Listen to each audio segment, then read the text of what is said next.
tried to save her.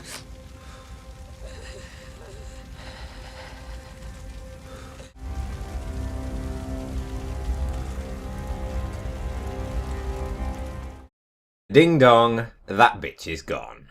Sorry, had to get that out of the way, as I imagine it wasn't just me that didn't see half of that episode coming.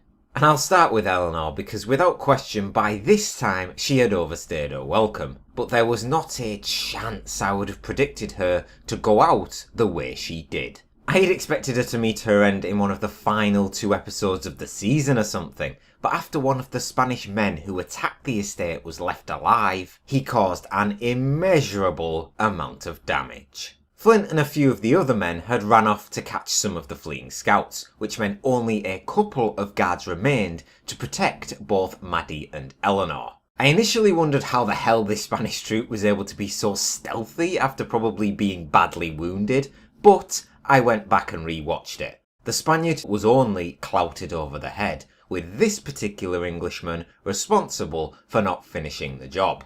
Well done, buddy. Because of your oversight, this Spaniard was able to kill all of the surrounding guards, then move inside to attack Maddie and Eleanor. To be fair, in all that Eleanor has done, and despite the fact that I've wanted her dead for a long time, her actions in trying to save Maddie made her slightly redeemable. Only a little bit though, as she deserved every bit of the outcome she got. But to be taken out like that by an unnamed Spaniard just makes it feel so much more real, I suppose.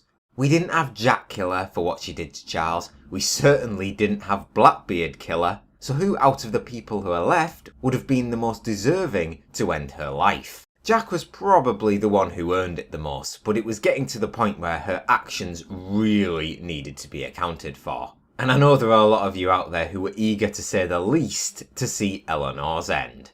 Well, like me, this week we got what we wanted.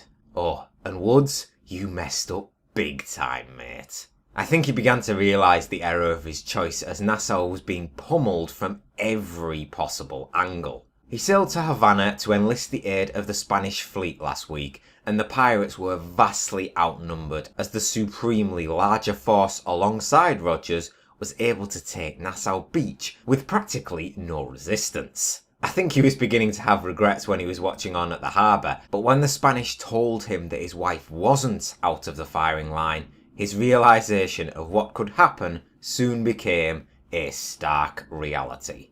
He found his wife dead outside of the burnt estate. It's unclear who he will blame for his wife's murder, as we know it all came about because of his reckless decision. It was a Spaniard that dealt the fatal blow, and if Rogers finds that out, or if he finds out that she was pregnant, I would expect nothing less than to see him unleash that inner demon and direct it towards the Spanish governor.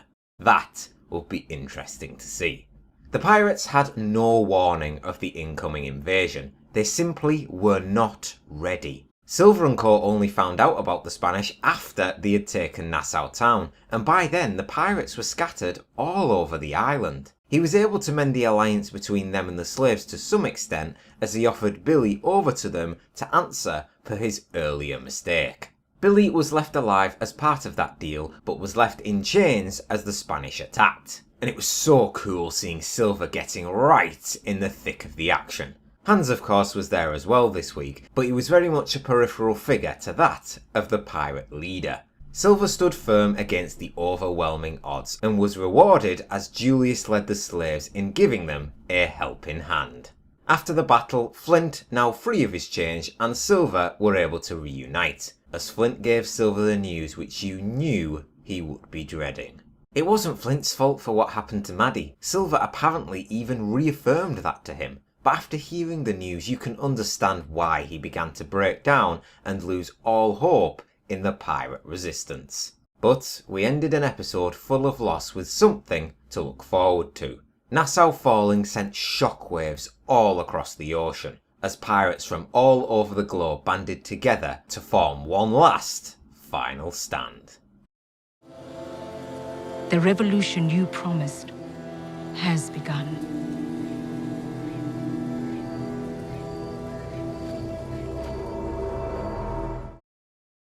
My overall verdict for this week's episode of Black Sails is a solid 9 out of 10. We entered the final half of the season this week as the pirates of Nassau fought against their biggest challenge yet. Losses continued to be catastrophic on all sides of the war.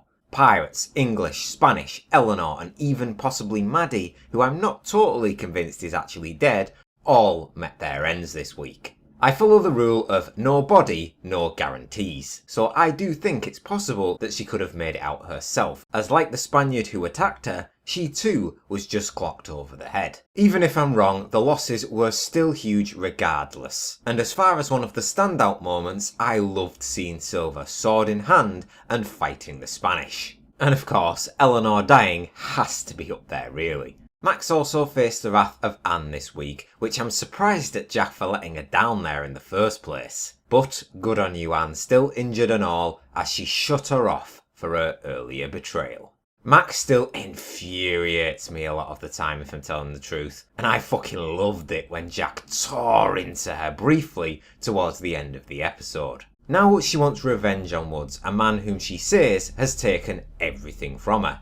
Make your damn mind up, woman. It's your fault to begin with, like Jack said that he's in this position of power, and I get the slight feeling that in attempting to exact this revenge, it could be Rogers that takes Max out. As long as at some point she gets her comeuppance, I'm all for that idea. I'm clutching at straws, but in terms of predictions, perhaps Billy, who will have definitely escaped alive, could happen across a wounded Maddie. If so, the pair of them I imagine would try to find a way back to the pirates and slaves. And that could be a way for Billy to rebuff his friendship with Silver, while simultaneously it could also sabotage the very friendship he's been aiming to sever without even meaning it. Remember Flint told Silver that he did all he could in order to keep Maddie safe. He's not lying like, he went after those scouts so that more Spanish troops didn't arrive at their doorstep. And when he arrived back at the house, the estate was already lit up with flames. But will Silver see it that way if what I'm saying is the way it pans out? Likely not so. For me, Black Sails is up there to be one of the contenders for Show of the Year already in 2017. It has had an incredible 6 episodes with only 4 more left to go. Season 2 greatly improved on Season 1. Season 3 ushered a high level of consistency which rose it above Season 2. And thus far, the final season has a hell of a chance to raise that bar even higher again this year. It's hard for a show to get better and better the more it goes on, but for Black Sails, it does look like we could have an exception. So what did you guys think about this week's episode of Black Sails, and how do you think the rest of the season will play out? Let me know your thoughts down in the comments. And as always, thank you very much for watching. Please leave a like, comment and subscribe if you enjoyed the review. And I'll see you on the next one.